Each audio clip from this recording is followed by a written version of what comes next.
Go. We start? Okay, we start. It looks like we still have a minute, but we start. We are early, like everything we need to do when communicating risks.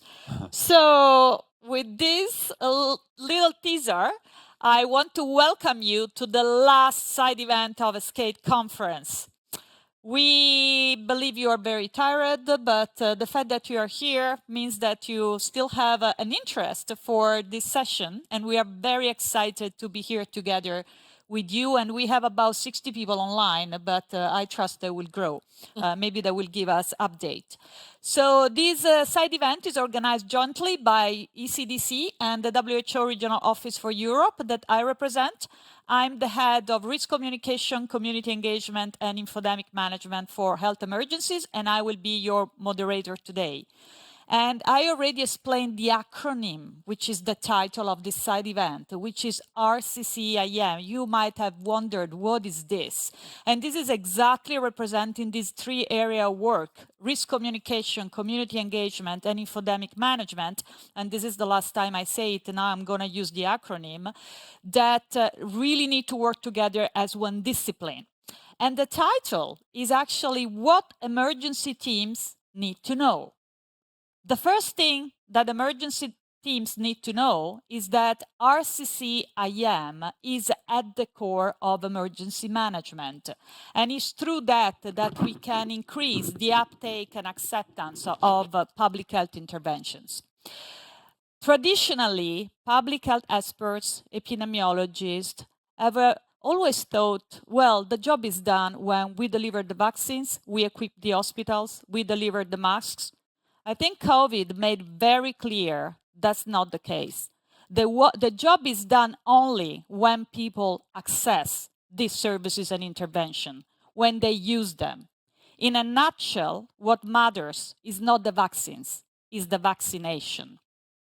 And in a transformative step, we at WHO, only 2 weeks ago, no, maybe 3 weeks ago, on the 31st of October, have proposed with a resolution to all the European countries of the region, 53 countries, to sign off a new strategy and action plan for health emergencies, which is called Preparedness 2.0.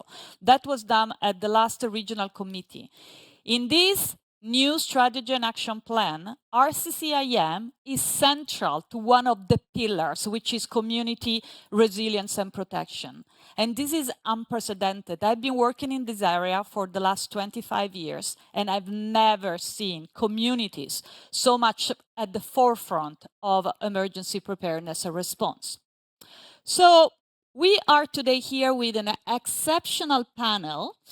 We have public health experts, risk communication experts, social science experts, and we want to make the case and convince you that RCCIM bridges health service delivery and access, conducing to trust. That's the first point.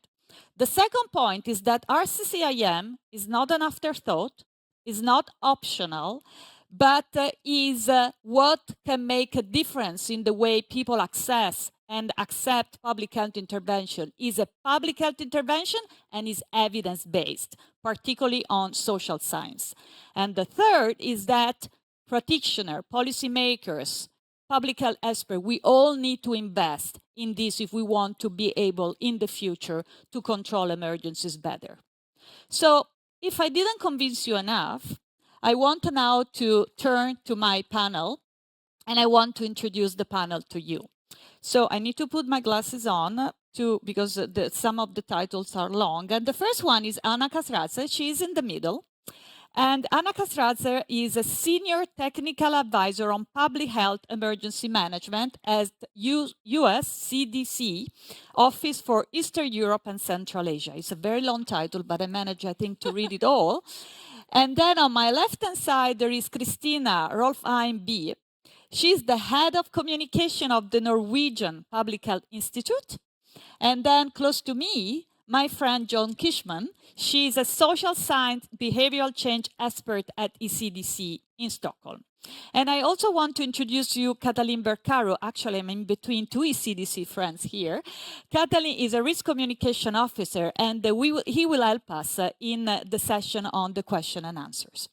So This panel is a reverse panel, meaning that it will be driven by questions from you. We are all very tired, we're all waiting to go back home, so let's make it interactive and let's make this a dialogue between us. You will ask the questions to drive the discussion. So start thinking some question based on what I said at the beginning to set the scene. And before we go there, I'm asking one question to the panelists, and you have 3 minutes. That green clock is telling us when to stop. So I'm starting to ask 3 questions so that we'll start setting the scene from your end, and we need to convince them. We need to convince them that RCCIM needs to be at the core of everything we do in emergency management.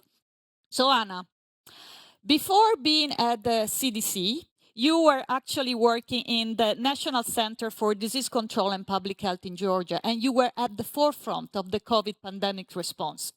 When you were there, how did you manage to build the trust and support the response from the community during those acute phases? And we have seen that trust is really conducive to how much people would accept and uptake protective measures. So the floor is yours, 3 minutes. Very stressful to look at this screen, so I will not. Thank you for the question, Cristiana. And well, I'll go back and just think of some examples which might be useful for the audience. I would like to highlight 2 strategies maybe that helped Georgia. First was to maintain the trust of the population. We actually put the most trusted individuals as the spokespeople to communicate with the public. And actually, they were called as 3 musketeers by the media and by population. And they were not only credible, but relatable and very consistent. And those individuals included the head of National Center for Disease Control, the science director of NCDC, and the director of infectious disease hospitals. And actually, one of the musketeers is just sitting here, Dr. Pata. So I think putting trusted individuals in the forefront of the communication was helpful. And people created memes about their quotes, shared their memes widely. So this personal touch actually helped to build the trust. Another aspect, I would say, was transparency and consistency. I remember our team was very dedicated to prepare daily updates and communicate it with the public every morning, the numbers, trends, recommendations, but actually translated the numbers for them. And as a case, I remember one of the employees of the team was on a work trip in the mountains, and she actually had to hike up on the hill every morning to receive the better reception to prepare her part of the update. So I think this dedication and consistency showed people that we were there for them. So again, trust, transparency, consistency, and I think the trust is what helps you and is kind of a cornerstone of the successful public health response. I managed in 3 minutes. You managed in 2 minutes and a half. That was a very concise response. And you already picked up some of the key principles of risk communication that are conducive to trust. One is transparency and one is the consistency. And when it comes to the consistency, what is really important that there is coordination to make sure that there is consistency in the messages that we provide to the public. From Georgia to Norway, we would like to hear from you, Christina, as a risk communication specialist. Again, you have been there during COVID. How did you manage to mainstream trust as the main goal of what you were doing to increase the likelihood that people were protecting themselves? Thank you. I have to say at first that in Norway, the trust in the authorities as a whole and health authorities as well was high before the pandemic. So we can't take the credit for that all by ourselves. We could have messed it up a bit, of course, but it seems we didn't. The Norwegian public at large actually, they're used to the government helping them in their everyday life in between the crises. And when we have a crisis, they expect and actually demanded the government and the health authorities to provide them with guidance, and not only guidance, but actually messages, what to do, what not to do. To a certain extent that it was a bit problematic for us at the Institute of Public Health, because we thought at first that it should be enough to give guidelines and advice, share information, but we, of course, we went along with the wishes of the population during the next 2-3 years, and gave advice and messages to a larger extent. And we almost thought we created a monster because the questions they expected us to answer for them were so detailed to a certain extent that what color snot can the kids have for us to send them in kindergarten? Green or yellow? How many people may you have around your Christmas dinner table? Whom may you hug? And even the Secretary of Health had, what was his thoughts on one-night stands? It turned out he did have thoughts on one-night stands. And I can share them with you if you want. But it's an important backdrop because we were in a different situation than a lot of other countries. We were expected to do this. And if we were criticized for anything, it was for not giving enough messages, not providing enough measures, and being strict enough with the way and clear enough with the way we communicated them. So that's a backdrop. Some of the communication choices we made that I think are important is that we provided the media with a lot of spokespeople. I believe we had somewhere in between 50 and 150 spokespeople during the pandemic. We met them daily on a very low-key press meeting for the first weeks and months in Norway. They came to visit us. It wasn't a press conference. They just talked to the experts we had that day. It provided the journalists with health literacy that they needed. They were able to ask us better questions. I think it was smart. We made very active use of social media, Facebook especially. And all of this we did together with the professionals, the expert. It was not a communication department activity. We did it very closely together, or it wouldn't have been done well. And lastly, I think that the main reason we had the trust, maintained the trust, was that we had an extreme amount of transparency in Norway, including transparency about differences in opinion. Thank you so much, Christina. And transparency comes back as one of the central principles of risk communication.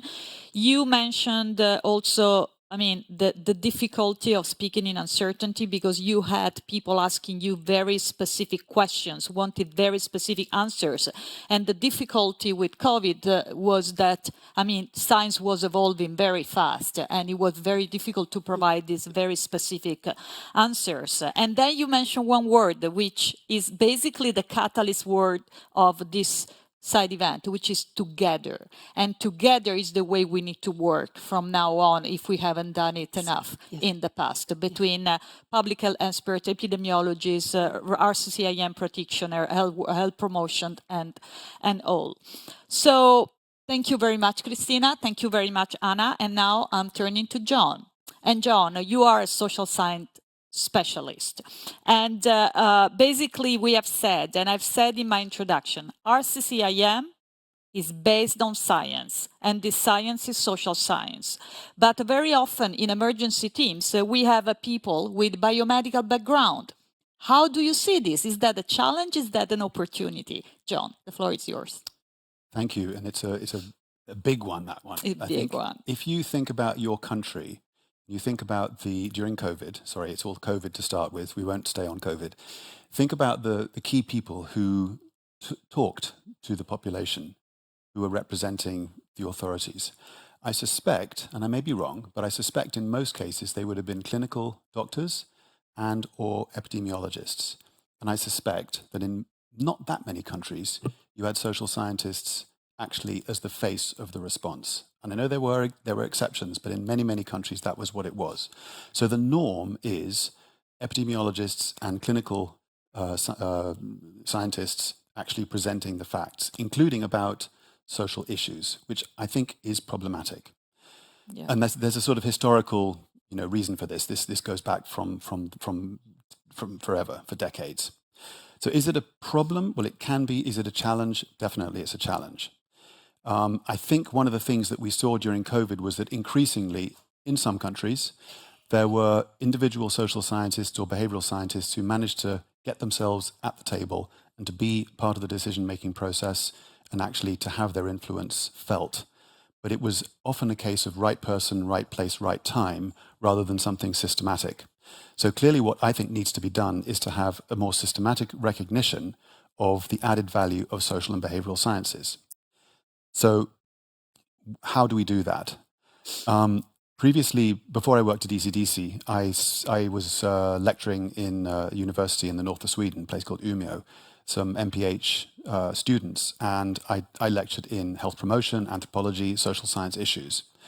And one of the key things I always said to them, because I have to say this, medical anthropologists often have a habit of thinking to themselves, why does no one take us seriously? And I think one of the reasons is because they pontificate rather a lot. And I say that as a medical anthropologist myself. There's a lot of sort of theorizing and so on, and not necessarily very much practical, here's what we should do. It's, well, a bit of this, a bit of that. So I think a lot of what the social scientists have is an approach which is a bit removed from the reality of the ground. So what I used to say to the social scientists in training was, if you ever want to be at the table and if you ever want to be taken seriously, never mix up, for example, incidence and prevalence. You need to know a little bit of the language of the epidemiologists in order for them to take you seriously. You don't have to be an expert, but the burden is on you to know enough of their languages so that when you start talking, they listen. So the way I see it is we as social scientists need to take this seriously. We need to educate ourselves, at least to some extent, in basic epidemiology. The same is true in the other direction.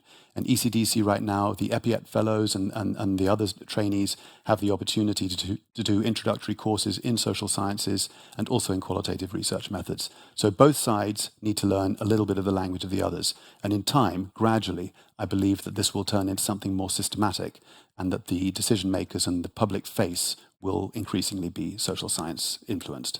Thank you, John. Thank you. And together comes back, right? We are hearing more and more that we have to work together. We need to understand each other's needs and perspective.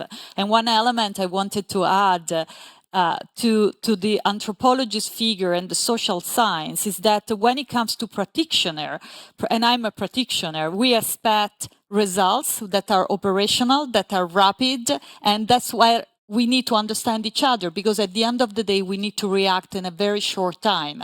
And that's where basically this mutual understanding comes in. So thank you, John. Thank you to the panelists for setting the scene with these answers. And now I would like to open the floor to this room and to those online. So Katalin is now looking at the question coming through online, but we would like also to hear from you. And if you would like to raise your hand and identify yourself and ask your question, that will help you to understand a little bit more of these links and will help you to convince you even more about the importance of this area. You can also, the people online and the people in the room, you can also like the questions coming in so that they become more prominent, and so Katalin can also basically tell me what they are, and we can take the opportunity to answer to those. So we would like to hear from you. Is there anyone who would like to raise their hand and ask the panelists? And I can already see a lady there and another lady there. So if you could identify yourself, and if you want to direct the question, that would be also great. Yes. Yes. Hello. So I'm Georgia Labrie from the UK. Thank you for this. It's going to be really interesting. I think what I'd like to discuss is, what do we do when we're part of the misinformation ourselves? I think sometimes we think that misinformation is just stuff that other bad actors do. But I've been to a presentation at this conference that was looking at NPIs, and the abstract suggested that school closure reduced contacts between primary school children and secondary school children. So the abstract looked as if they were a good thing to do. But then the actual presentation, once they'd reanalyzed more data, found the opposite, actually, that primary school didn't really have any primary school closures didn't have an effect on contacts, and secondary school closure actually increased them for adolescents.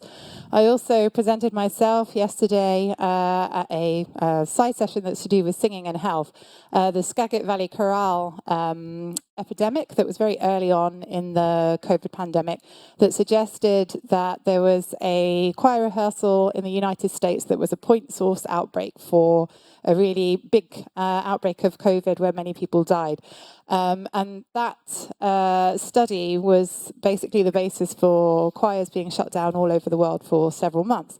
But on a evaluation of the data in 2022, it suggested that actually it was vanishingly unlikely that that rehearsal was a point source outbreak, and it was more likely that there was just kind of widespread COVID circulating in the community anyway.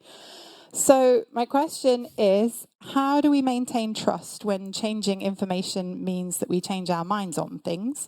How do we avoid clinging to prior truths because we either didn't have the time to go back over our old studies, or we're afraid of changing our minds?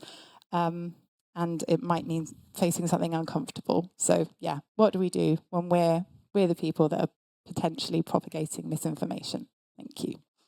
Thank you. Thank you for the question. I think it's a very complex question. Who would like to start? Yes, Christina, please. I will start. I think it's a very good question. Yes. And this happened all the time, I think, during the pandemic. I'm sorry we talk about the pandemic, but it's still very close.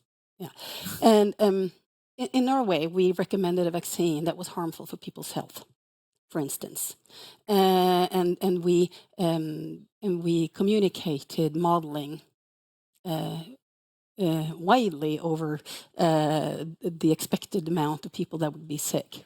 So we did this constantly, and we'd say, what do you do to maintain trust? I think the easy answer to that is to own up to it and own your own mistake, and try as best you can to fix it. Because the alternative is not to own up to it, which is a very, very poor alternative if you want to build trust, right? So I told you earlier that I think one of the proudest moments I had as a communication director in Norway was when my director stood at a press conference, and at the time all of Norway was watching those, and she said, because we had spread some wrong modeling results, scared shits out of people, and she said, we were wrong, and we're going to be wrong again. I'm sorry. And I was so proud that she said it, and she said it in that way. And I think that built trust. Yeah. Because she was honest. She also showed trust in her own audience, in the public of this country, that they understand that we can say this. That's a very strong statement that Christina is making here. I mean, trust is not only what we expect from the individual and the community, also what we give individual and community, that they are able to understand, that they are able to endure, they are able to really follow the advice. And what another element that I wanted to add is that when the way we have been seeing it is that is really the ability to speak in uncertainty, but the speaking in uncertainty, because what you are doing today is something that can change tomorrow. And we don't only need to say that, but we need to declare it very openly and very strongly, because that's the case. So I'm stealing answers here, but Anna, sorry. No. I think that's a very relevant question, because maintaining trust is the hardest. And it was the hardest during the pandemic, because in the beginning, people were scared and the level of trust was higher. And then the dis and misinformation started to spread, and different factors influenced the trust, and it was more difficult to maintain it. I don't have the recipe, but I can share the experience. Actually, I think the one thing that can be helpful is continue to talk to people and to different groups of people. And at some point, we started to spread out, and we had a different spokespeople for the different groups. For example, I was talking to the universities and students and lecturers, and there was another spokesperson dedicated to talk to different communities, sending people in the regions, because only printing out materials and spreading in the community, it won't help, and it didn't help. What actually helped was going there and talking to these people. So I think this can be just one experience that I can share from our response, and somehow it was helpful. I think we needed to do more, but there was a lot to do, so.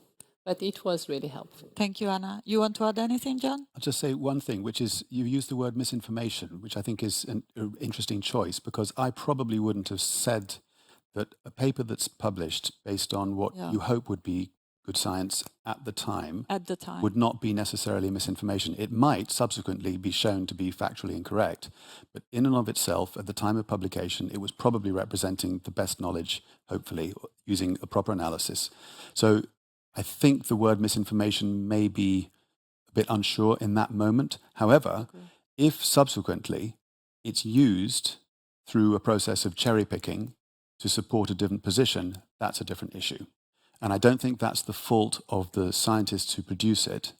And I don't think it's necessarily the fault of the public health authorities, because then it becomes disinformation. Yeah. And that's a different issue. So I would be just, I'm worried when we talk about scientists producing misinformation.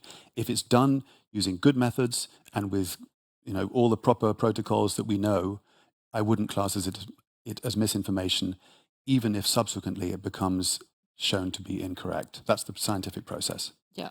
And that's maybe what Christina said comes in, and maybe say very transparently, we were wrong. And saying we were wrong, like Christina said, is an element that definitely contributes to trust. So we'll ask the second question here, the lady over there, and then maybe we pick up one question from online. Yes. Yes, thank you. I also wrote it in the chat, by the way, so that's already one of the questions. Great. So I'm Hilde, I'm a medical doctor.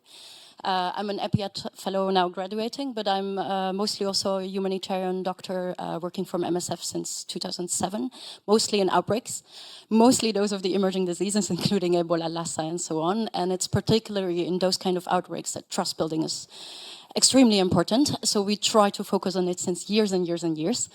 And one issue we sometimes seem to face is that trust building is very much, I would call it dumped maybe, on the social mobilization teams who do a brilliant job and who know what they're doing. But one issue sometimes is that if the other teams, because often task forces are very siloed, you have the epidemiologist, surveillance teams, you have the biomeds, the lab. And it can sometimes be that the trust is actually built by the social mobilization teams, but if the rest of the response is, for example, a bit too top-down, paternalistic, quick, which comes out of interviews with the communities, like, people are not presenting themselves, it's too quick, they come with their cars, very Ebola. So how do you make sure that all those other disciplines follow the same style, and that this fragile trust building is not gone by, that they're in the boat? We call it style, actually. So we write it in our guidelines and teach everyone. Thank you. Yeah, as important as transmission is, it's knowing the style of your intervention. Absolutely. And this is another critical question. Maybe, yes, I wanted to start with you, John. Thanks. No, it's a great question. I want to refer to a set of studies that we did at ECDC on community engagement. And these were studies, we had 2 studies on tick-borne diseases and 2 studies on gastroenteritis, serious outbreaks, in Iceland, Ireland, Spain, and the Netherlands. So 4 quite different countries. And the purpose of these studies was to establish what the authorities did with the affected communities, how they had engaged with the affected communities prior, during, and after. And what was very clear, that overall, of course, there were differences between the different cases, but there was also one, to me, completely consistent similarity across them all, which is that where things went well, it was all premised on partnership. And that's the key word. I can't say that strongly enough. If the partnership between the authorities and the community is good, then things will go well. If the partnership between the authorities and the community is not good, it won't go well. And partnership is not something which you necessarily have to pick up a book and learn. Partnership takes place here, I think. So I think it's a soft tool, and it is absolutely at the core. If it's going well up here in terms of the authorities, the burden is on the authorities to have that mentality, to listen, to engage, to have proper dialogue, and do the sort of not particularly glamorous work of going out in the community and actually building bridges prior. If that's in place, you have a much better chance of dealing things with well. So that's the one word that I would hope that you can take from this. Thank you, John. And you said it, community engagement, community is at the core, and now I have to say it. Basically, what we are also understanding in the three elements, risk communication, community engagement, infodemic management, is if you want to get closer to behavioral change, risk communication alone is not enough. You need the community engagement component. You need the trusted influencers. You need to co-develop intervention and messages with them. So this is basically what we are understanding truly in following COVID. And then I come back to my moderator role. Who would like to take this? Anything else that you would like to add? It was perfect answer. It was perfectly said. So we can actually go to another question. Before I get to the room, maybe I would like to ask whether there is one question from the audience online. Yes, so remaining in the area of trust, Rosalind Vandenberg is asking, how do you find the most trustworthy person? Who defines the standards of most trustworthy persons? Yes, how do we find the most trusted influencers? Or, yeah. Who, maybe Anna, Christina? Yeah, I think trust is not built only during the crisis, right? So trust is built before the crisis, during the peacetime as well. So you have kind of sense of this who the population trust most before the crisis as well. But of course, the credibility of these people, right? They should be and are the professionals, because when we are communicating with the people, they should sense that this person is a subject matter expert, is credible, and is talking coming from the evidence. So the statements are evidence-based. So I think that's how I don't know if there is a eligibility criteria for the perfect spokesperson, but I think those are the issues that you identify. And also the communication skill is important. Yes. Because when you are communicating, you might be a professional, but the language, the plain language, which is key when you are communicating with the population, these aspects should need to be taken into consideration. So at least that's what we thought of when choosing. Thank you so much. And I know Christina wants to discuss this element of building trust before an emergency hits, right, Christina? Yes. Yes. Yes. If I was going to just say one thing and then leave today, it was that work with the trust in between the crisis and not when the crisis hits. Yes. It's a good question. And usually we think that we need one spokesperson that does have a lot of trust. But we have thought about this differently in my organization. And it might not work everywhere, but we have had the opposite strategy, actually, for a long period of time. And not just during the pandemic. In the pandemic, we just did more of the same, very much more of the same. But we use the experts within each area as spokespeople. That's the easy question, which is why we have a lot of them. And that's how we build trust, not in one person, one spokesperson, but in us as an organization, which means that it's not so vulnerable, that one spokesperson. It's an organization. And we share the joy and burden, I would have to say, because I have to say, it's always the experts, always. And I'm a communications director. I never talk about anything else but communication, which is my subject.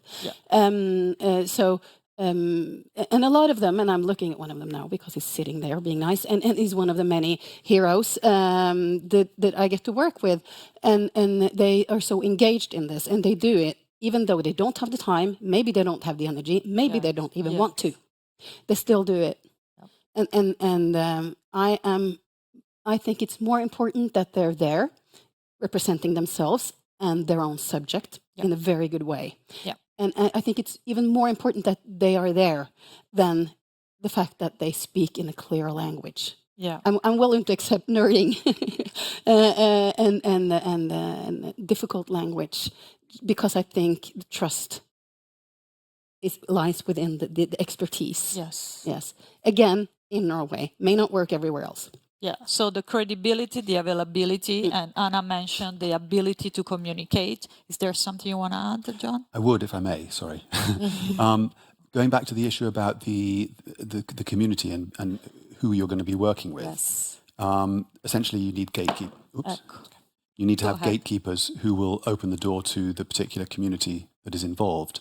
And again, going back to this work we did on community engagement, two quite different cases I'll share with you briefly. One was in Spain in, I think it was 2016, and it was the first autochthonous case of Crimea-Congo hemorrhagic fever. And it was a serious, it was one man who sadly died, and he was in hospital and went through the whole treatment and sadly died, but he was dead and buried before he was diagnosed. And the reason he was diagnosed was because one of the nurses who treated him came down with similar symptoms, and she was switched on enough to ask the right questions, and through that they figured out what was going on. So this was the first case of this disease in the country. And then they went back to the place where it had happened, and they started then working with the hunters, the vets, the tourist industry. Now, because it was the first case of this particular disease, they didn't have that bridge already built. Yeah. That was the problem. Yeah. In this particular situation. With the vets, to some extent, yes, but with the tourist people and with the hunters, not so much. But they went through the umbrella organizations, and they managed to build the bridges and work with them there. By contrast, very briefly, in Ireland, the outbreak we were looking at there was an STEC outbreak in a kindergarten. Now, that's not an uncommon event in Ireland, sadly, there. But because it's not uncommon, they already have the bridges built with the schools. So there's a difference there. If it's something completely out of the blue, you may not know who you're dealing with. But if it's something which is routine-ish, then you probably already have a sense of who those people are. So you need to build those bridges and work with them. Great. And so what is very important that in peacetime, when we map who are the trusted influencers and we identify the trusted people so that we can activate them during an emergency based on the specific emergency. So that's a very important point. Let me go into the room. I think this gentleman here was first, or I hope I'm getting it right. Sorry. No, you're not. I'm a gentle lady. Thank you. Yeah, I'm Raquel from Namibia and Bulgaria, and I'm based in Portugal. I think the question I have is, what do you do for those populations that do not trust the authorities? To give an example, the Afro-Caribbean and Black community in the UK and the high vaccine hesitancy. And even just in my own circles, no one wanted to take it. They had a strong distrust. And there was really no attempt by the authorities to involve people of color, Black people at the front line and say, okay, actually, this is not something that's going to harm you. This is not the Tuskegee study all over again. We are here to actually try and prevent deaths. So I didn't hear that. And that's what I wanted to say. Thank you. I desperately need to call in Christina here because she has one thing that she wants to say about this. I do? Yeah, the imam. Oh, you want to hear about the imam? Yeah, I want to hear about the because imam. my first answer would be that's a very good question, and I think that it's a problem that we all struggle with. We still struggle with it. We did not do this part well enough in Norway. I have to say that first. But what we tried to do, of course, was to work with some of the community actors.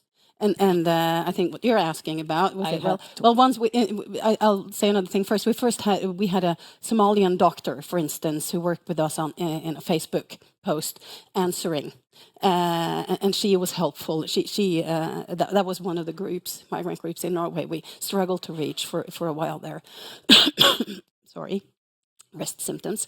And it was, yeah, one of the interviews we did was with a Muslim TV channel. A couple of my colleagues had interviews, and there was an imam there as well, and he was trying to help the people listening and watching understand what they were hearing.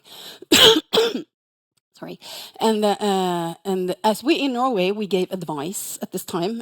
We gave advice and suggestions on what to do.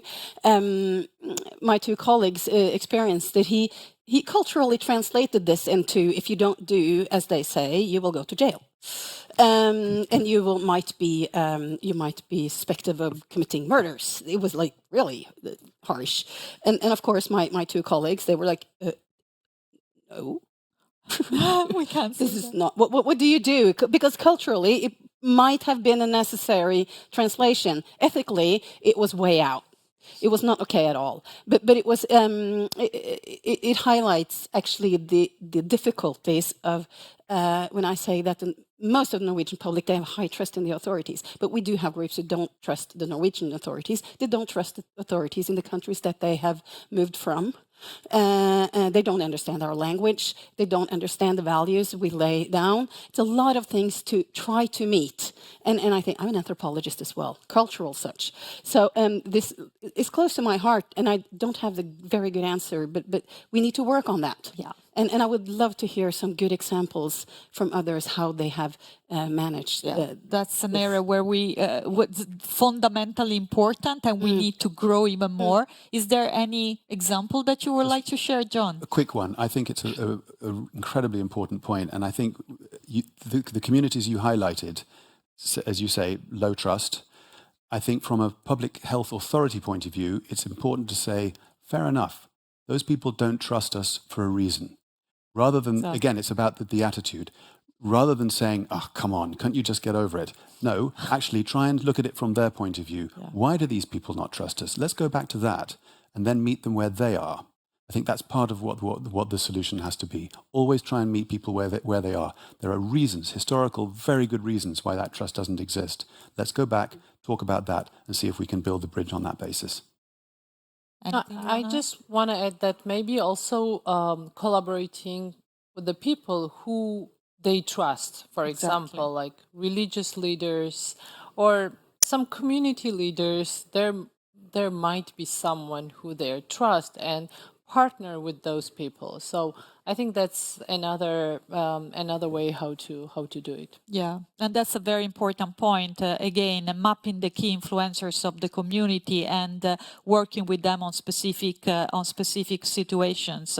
Let me say, for instance, on Mpox, in the second phase of the response now, we are engaging actively. WHO is engaging actively with the African diaspora community in many countries in Europe, because now that's where the risk of importation is, but also of stigmatization that we need to avoid.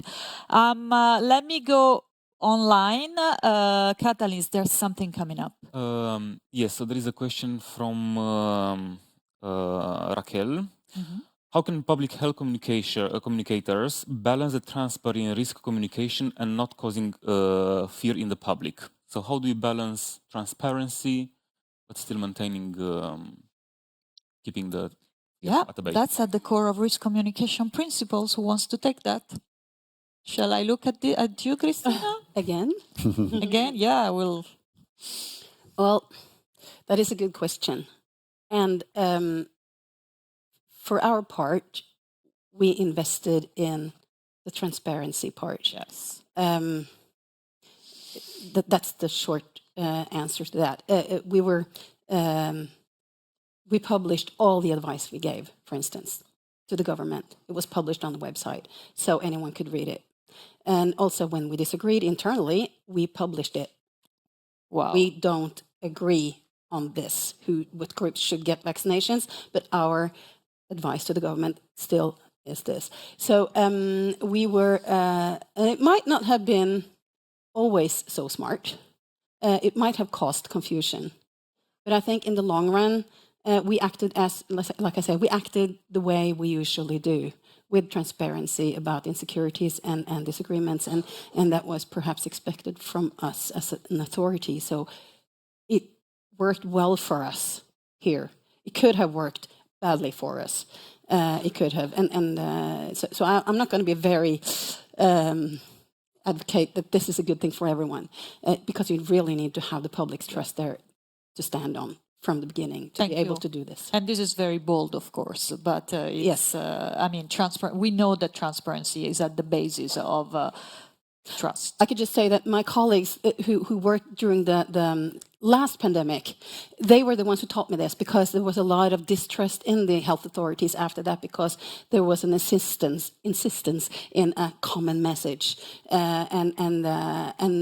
a lot of disagreements were just bubbling under, and it was written about in the media anyways. It came out, and that was really not building trust. Right. So this was learning from experience. Thank you. Anna, do you want to add anything?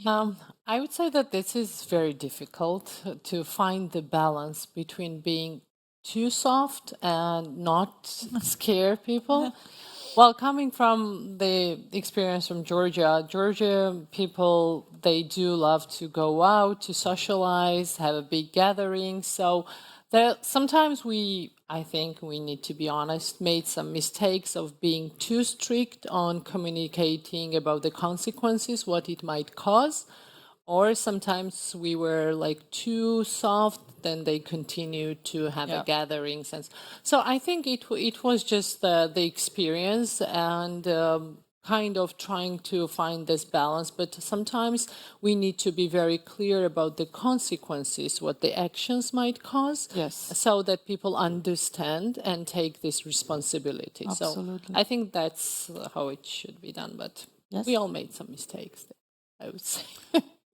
I think we need to generate a certain amount of fear, but it has to be proportionate to the risk. That's obviously the key. Absolutely. That's the basis. And I'm thinking about the West African Ebola outbreak in 2014-15, and this really goes to the coverage from the media, which I think in some respects was really irresponsible, because the particular clade of Ebola that was prevalent in West Africa during that outbreak had, in the sort of standard treatment, if you were treated as you could be at the time, a case fatality rate of around about 40%.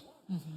The particular clade that has often been prevalent in Uganda and in parts of Congo has a much higher case fatality rate, up to 80 or 90%. However, during the coverage, how many times did you hear the people who were reporting in the media about the West African outbreak saying Ebola, which has a case fatality rate, although they didn't use that word, of 90%? In other words, they basically doubled the actual risk in their reporting, and it was completely inaccurate and, in my view, completely irresponsible. So the media have a role very often in actually exacerbating the outrage and the fear about an outbreak, which then creates a disproportionate response in the people.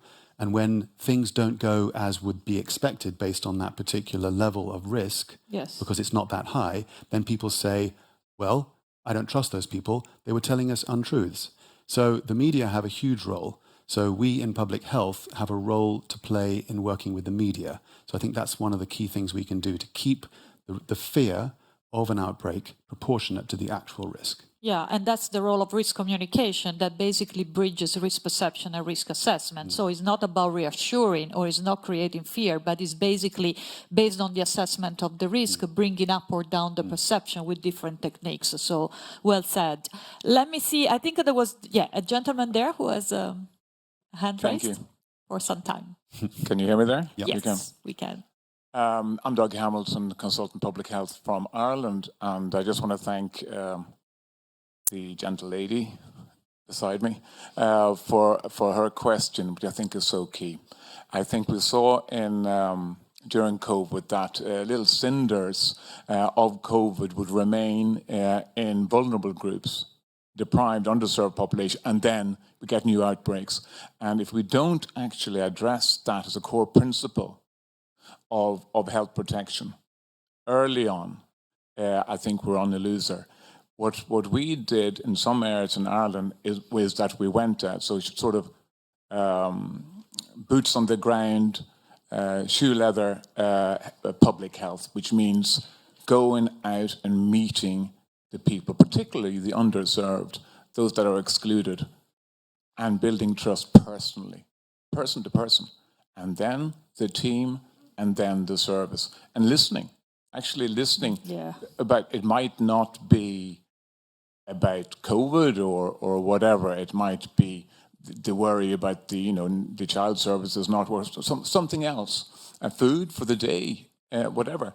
But you listen and you talk about that, and then you build that trust from person to team to service. And then you talk about the risk. You answer all those questions that you've been discussing there as a person to person. And I do agree that the transparency is important, but sometimes that can be a problem as well, because there's a record there. And so having that personal trust building, and the last point on that, I'm sorry, last point on that is that the vulnerable groups, I hate calling them vulnerable groups, but I think that actually the onus, you should call them underserved groups. It puts this onus on us, because we're supposed to be the health service. So we need to service the underserved. So the underserved groups, actually very strong communities normally. It would not be true to say. So if you just have a good experience and you get a reputation from being good, just one person, you'll find that will spread right through that community.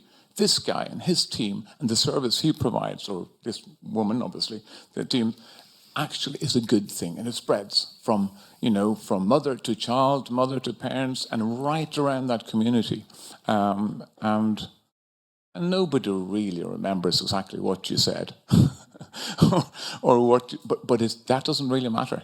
It's building the trust and then ultimately the service. Sorry, that wasn't a question. That was just me as a public health doctor. Thank you. Thank you, and that's great. We want to hear your comments as well, and that feed into the discussion. Maybe I can ask the panel one point about meeting the underserved and listening. I mean, these are the two key words that came up from this comment. Yes, John. I can say straight away, as you were speaking there, Doug, there was a quote from Maya Angelou, and I think it's just perfect. She said, "They won't remember what you did, they won't remember what you said, but they will remember how you made them feel."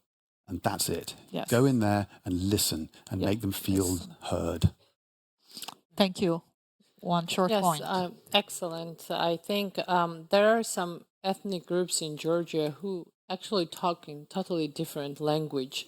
And because all this media campaign and all the communication was started in Georgian, so it was difficult for them to understand the key messages and the information. And they watch even different TV channels than the rest of the country. So at some point, we understood that someone needs to go there and talk to these people on their own language. And actually, it was mostly the local healthcare workers who were mostly helpful for us, for the government that time. So I think finding those key people in these areas who can be a bridge between the government and the community will be helpful, and that's what we were trying to do with the help of religious leaders and the local healthcare workers and nurses. Thank you, Anna. Very well, nicely said. Christina? No, in short, it's very difficult to disagree with what you said. I agree. Yeah, it was well put from him. I don't need to. That's a great way to say. I think that when it comes to listening, again, this is one of the key principles of risk communication. And we are trying to go a little bit farther than listening into co-creation, because that's where we can really get into the behavioral changes. So there are basically gradual steps, but at the end of the day, that's where we all need to go. But yeah, I agree. It was very nicely said. Yes, there's another question down there.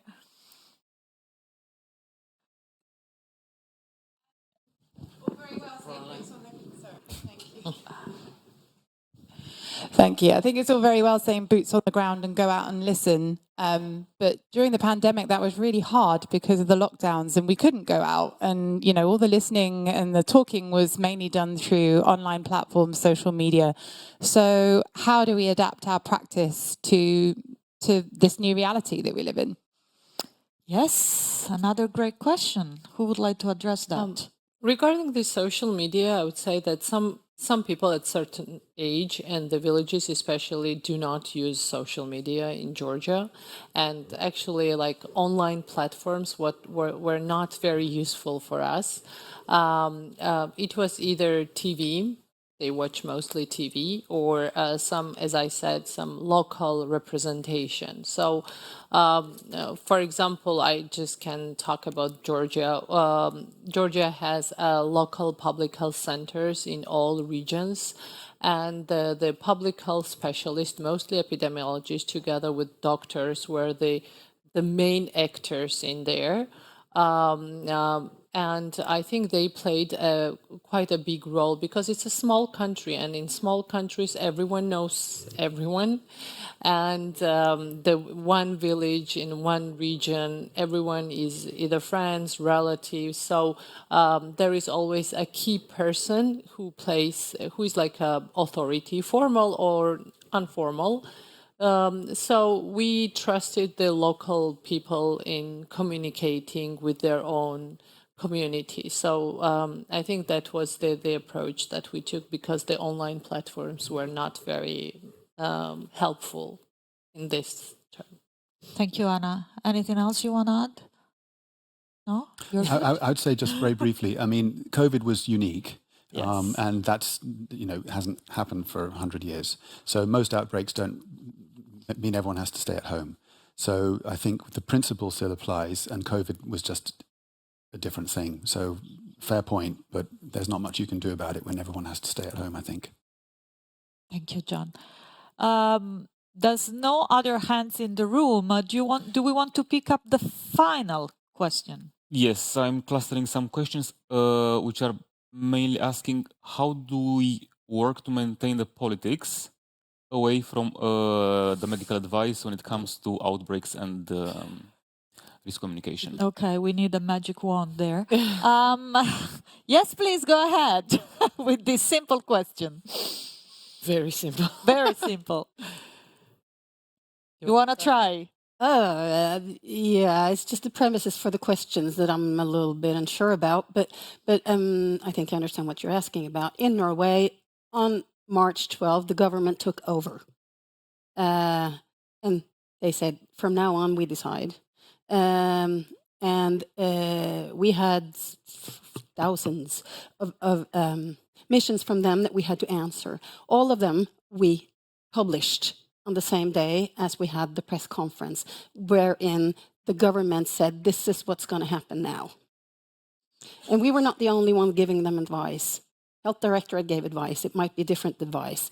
It was also published. So, and every now and then, our Prime Minister was faced with the question, but the health professionals say something else. Yeah. But everybody knew that the health professionals had said something else because we have published it.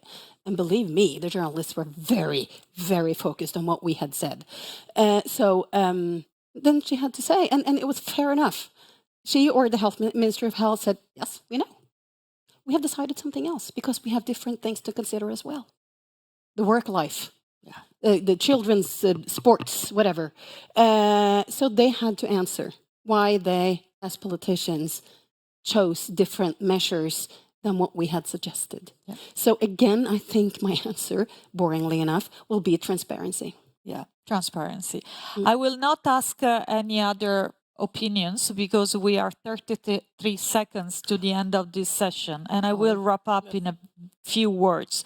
We have been discussing trust, which is at the center of people accepting and uptaking public protective measures during emergencies. and the contributors to the trust. Transparency, consistency, listening, speaking in uncertainty, the credibility of spokespersons. And then we discuss the community engagement, which is at the center, mapping, identify the key influencer to get closer to the behavioral change through basically co-creation with them. I hope we convinced you that RCCIM, Risk Communication, Community Engagement, Infodemic Management, is a public health intervention, is evidence-based, is at the center of emergency management, and we will not be able to control the next emergency until we work together. Thank you. Thank you.